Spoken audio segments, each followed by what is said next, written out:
की ये भागम भाग भरी ज़िंदगी में हर किसी की ज़रूरतें बढ़ती जा रही हैं। कहीं किसी को अपनी मजबूरी है, कहीं किसी की जिम्मेदारी है, कोई किसी अपने परिवार के प्रति जिम्मेदारी को निभा रहा है। इसीलिए हर कोई किसी न किसी बात से भागम भाग भरी ज़िंदगी है। लेकिन जो अमीर लोग होते हैं उनकी कुछ अलग ही ज़रूरतें होती हैं, उनके बच्चों की कुछ अलग ही ज़रूरतें होती हैं। उनमें से जैसे कि महाराष्ट्र की माया नगरी मुंबई है, और मुंबई में कुछ लड़कियां ऐसी थीं जो कि उन लड़कियों की ज़िंदगी में ऐसा लग रहा था कि उनको ज़रूरत है किसी एक मर्द की, और उन मर्दों में ऐसा मर्द चाहिए होता था उनको जो कि उन आज की कहानी में भी सेम कुछ ऐसा ही होता है कि एक लड़की अमीर घर की, जो कि उसके स्कूल के समय में एक लड़के से संबंध बनते हैं प्यार के बाद, और फिर उस लड़की को जो उसका दोस्त था वो वहाँ से चला जाता है विदेश पढ़ने, और फिर उस लड़की को आए दिन उसकी लत सी लग चुकी थी। अब वो चाहती थी कि कोई तो मिले ऐसा जो कि उसकी जो ज़रूरतें हैं उनको पूरा कर सके। फिर उसकी एक दोस्त ऐसी मिल जाती है जो कि उसकी ज़रूरत को पूरा करने के लिए एक नाइजीरियन काले को अपने साथ लाती है, और फिर वो एक ऐसा उसके साथ खेल खेलता है, उसके साथ ऐसी इस प्रकार से संबंध बनाता है कि उसकी चीखें निकल जाती हैं। तो दोस्तों, आज की कहानी को समझने की कोशिश करते हैं। आप इस घटना में बराबर बने रहिएगा, और आशा करते हैं कि आप अपने परिजनों के साथ बेहद मस्त होंगे और खुशनुमा ज़िंदगी जी रहे होंगे। तो वीडियो में आगे बढ़ने से पहले आपसे बस वही एक छोटी सी रिक्वेस्ट कि अभी तक अगर आपने हमारे चैनल को सब्सक्राइब नहीं किया है तो सब्सक्राइब कर लें, एक लाइक करके एक छोटा सा कमेंट कर दिया करें ताकि मेरा हौसला बढ़ता रहे। और हमारे इस यूट्यूब मंच पर आपका बहुत बहुत स्वागत है। मैं आभार व्यक्त करता हूँ, आपको नमन करता हूँ आपके प्यार और सपोर्ट को। तो नमस्कार, आदाब, सत श्री अकाल। मैं अजय कोहली। आज की जो सच्ची घटना मैं आपको सुनाने जा रहा हूँ, ये घटना महाराष्ट्र की माया नगरी मुंबई, और मुंबई का एक पोर्स एरिया पड़ता है पवई, और पवई के एक इलाके में एक परिवार रहा करता था जो हीरानंदानी स्टेट होती है, यहाँ पर एक परिवार रहा करता था। इस परिवार के मुखिया होते हैं जो कि अमन झुंझुनवाला। इनके परिवार में कुल 4 सदस्य होते हैं, इनकी पत्नी और इनका एक बेटा होता है और एक बेटी। बेटे का नाम होता है हिमांशु, और बेटी जो होती है जो तान्या, इसकी उम्र लगभग 18 साल की हो चुकी थी और इसकी 11वीं की परीक्षा हो चुकी थी। उसके बाद जब ये 12वीं में अपना दाखिला लेती है, एडमिशन लेती है, तो इसका एक दोस्त बन जाता है जो कि इसके साथ में पढ़ता था, जो वैभव होता है। अब ये लड़का जो था, इसकी कई एक दोस्तें थीं, लड़कियां भी थीं और लड़के भी थे। इनमें से जो वैभव था वो खास कर था इसका। अब धीरे धीरे इनका दोस्ती के साथ साथ प्यार भी बनने लगता है, प्यार हो जाता है। प्यार के बाद जब इनकी कहानी आगे बढ़ने लगती है तो कहीं ना कहीं दोनों जवान थे, और जवानी के उस दौर में ये बहक गए, और बहकने के बाद जो तान्या थी, इसके अब वैभव के साथ नाजायज संबंध बन जाते हैं। अब जब एक बार संबंध बने तो लगभग 1 डेढ़ साल तक इनके संबंध बनते रहे।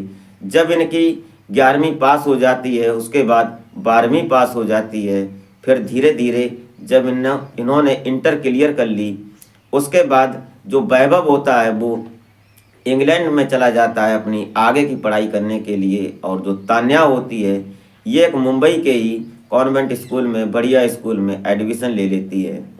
अब इसको उसकी याद सताती थी, फ़ोन पर बात तो करती थी, लेकिन करे तो क्या करे, उसकी ज़रूरतें जो फ़ोन पर होती हैं वो नहीं पूरी हो सकती थीं। धीरे धीरे अब इसको तड़प होने लगती है। तो जब ये ग्रेजुएशन में दाखिला लेती है तो तब तक 2012 से 13 चालू हो जाती है। तो इसकी एक दोस्त बन जाती है कृति। अब ये कृति जो थी, कृति भी इसी प्रकार की एक बिगड़ैल लड़की थी, वो भी एक रईस परिवार से थी। और जो पवई का इलाका होता है ये काफ़ी धनाढ़ संपन्न लोगों का एरिया था, यहीं की रहने वाली होती है ये।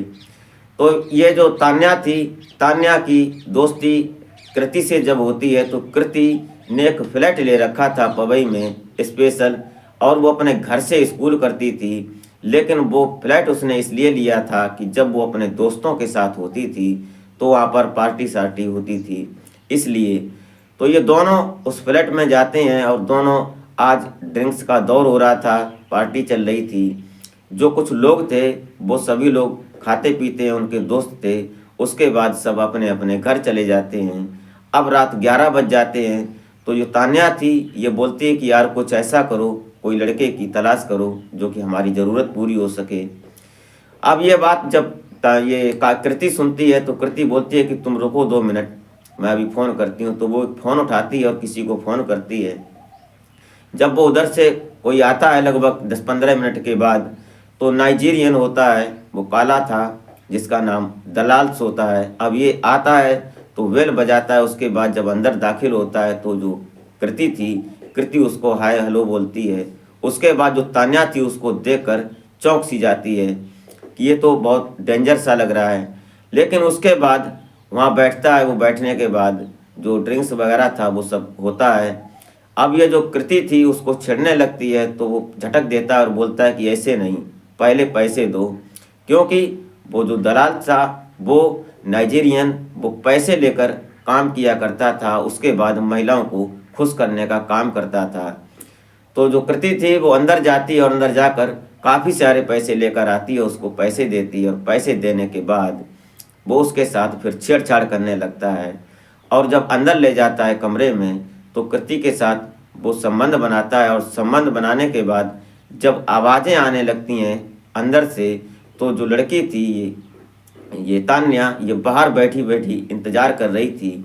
उसको बर्दाश्त नहीं हो रहा था उसकी आवाज़ें, वो अंदर चली जाती है। उसके बाद वो दोनों के साथ एक ही बार में संबंध बनाता है और इस प्रकार से संबंध बनाता है जो तान्या थी वो चीखने लगती है और बोलती है कि अब बस करो। लेकिन करे तो क्या करे, उसने इस काम के पैसे लिए थे और उसको इस काम को अंजाम देना था। आज से यहाँ से ये कहानी शुरू हो जाती है, फिर वो कहानी चलती रहती है। धीरे धीरे लगभग 7 महीने गुजर जाते हैं और 7 महीने के बाद जो कृति थी, कृति के एक दिन फ़ोन करती है तान्या कि मुझे ऐसा लग रहा है कि मैं प्रेग्नेंट हो गई हूँ। तो दोनों बड़ी चौंक सी जाती हैं, परेशान होती हैं। वो आती हैं, दोनों आपस में उसी फ्लैट में मिलती हैं। उसके बाद दोनों एक डॉक्टर से बात करती हैं प्राइवेट हॉस्पिटल में, और वहाँ जाकर जो उनका बच्चा था, प्रेग्नेंट थी, उसको वो साफ़ सफाई करवा देती है। उसके बाद उसके इन्फेक्शन हो जाता है, लेकिन वो धीरे धीरे उसका इलाज करवाती रहती हैं। लेकिन घर वालों को कानो कान कोई खबर नहीं होती है। कहानी आगे बढ़ती रहती है। लेकिन जब उसको ये महसूस होता है, डॉक्टरों ने ये बात बताई उसको, तान्या को, कि अगर तुमने अगली बार ऐसा किया और नाजायज़ तरीके से संबंध बनाए और अप्राकृतिक तरीके से संबंध बनाए अगर, तो तुम भविष्य में कभी बच्चे की माँ नहीं बन सकती हो। ये बात कहीं ना कहीं तान्या को कचोटने लगती है, वो डर जाती है। इसलिए आज से उसने ये कसम खाई और सोचने लगी कि अब मैं आइंदा कभी ये काम नहीं करूँगी। धीरे धीरे ये कहानी आगे बढ़ने लगती है। वक्त का पहिया चल रहा था। इधर जो अमन झुनझुनवाला होते हैं, जो तान्या के पिता थे, उनको ऐसा लगने लगता है कि अब बेटी की शादी होनी चाहिए। वो शादी करवा देते हैं और वो विदेश चली जाती है और विदेश जाकर अपने पति के साथ खुशनुमा ज़िंदगी जीने लगती है। कहानी ऐसे ही चलती रही। उनके पास आज एक बच्चा है और धीरे धीरे ये बात जब उनकी दोस्त थी, जो तान्या की दोस्त थी कृति, इसको भी ऐसा ही लगा। तो इसने भी आज से इस बात को छोड़ दिया था और वो भी अपनी ज़िंदगी में सेटल हो गई, उसकी भी शादी हो गई और दोनों अपने परिवार को अच्छी तरह से चला रहे हैं। दोस्तों, इस कहानी को सुनाने का मकसद आपको हैरान या परेशान करना नहीं होता है, नहीं आपके दिल को ठेस पहुंचाना होता है। सिर्फ और सिर्फ एक सामाजिक संदेश होता है कि खासकर कमाई इस प्रकार से करें जो कि अपने बच्चों में, अपने परिवार में भी थोड़ा समय दें, जो कि बच्चे किस राह पर चल रहे हैं उन पर नज़र रखी जाए। ये समझने की बात है।